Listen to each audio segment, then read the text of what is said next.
സംസ്ഥാനത്തെ പെൻഷൻകാർക്ക് സുപ്രധാന അറിയിപ്പെത്തി. പെൻഷൻ കുടിശ്ശികയുടെ 4ാം ഗഡു കൊടുക്കുന്നതിനായി 600 കോടി രൂപ അനുവദിച്ച് ധനവകുപ്പ് ഉത്തരവിറക്കി. കുടിശ്ശിക പെൻഷൻ ഒരു ഗഡു ഫെബ്രുവരിയിൽ വിതരണം ചെയ്യുമെന്ന് ധനമന്ത്രി ബജറ്റിൽ പ്രഖ്യാപിച്ചിരുന്നു. ഇതേ തുടർന്ന് പെൻഷൻ കുടിശ്ശികയുടെ 4ാം ഗഡു അനുവദിച്ച് ഫെബ്രുവരി 12-ന് ഉത്തരവിറങ്ങിയെങ്കിലും പരിഷ്കരണ കുടിശ്ശിക ഇതുവരെയും പെൻഷൻകാർക്ക് ലഭിച്ചിട്ടില്ല.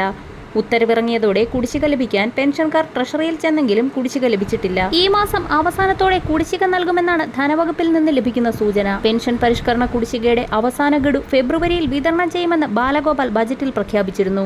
ബജറ്റിന് പിന്നാലെ 12-ന് ഉത്തരവും പുറത്തിറങ്ങി. കുടിശ്ശിക ഉടൻ ലഭിക്കുമെന്ന പ്രതീക്ഷയിലാണ് പെൻഷൻകാർ. പെൻഷൻ പരിഷ്കരണ കുടിശ്ശികയുടെ ഭാഗമായുള്ള ക്ഷാമാശ്വാസ പരിഷ്കരണത്തിന്റെ 2 ഗഡുക്കൾ പെൻഷൻകാർക്ക് ലഭിക്കാനുണ്ട്. അതിനെക്കുറിച്ച് ബജറ്റിൽ ബാലഗോപാൽ മൗനം പുലർത്തുകയാണ് ചെയ്തത്. അത് എപ്പോൾ കിട്ടുമെന്ന് യാതൊരു ഉറപ്പും സർക്കാർ പറയുന്നുമില്ല. 19% ക്ഷാമാശ്വാസം നിലവിൽ പെൻഷൻകാർക്ക് കുടിശ്ശികയാണ്.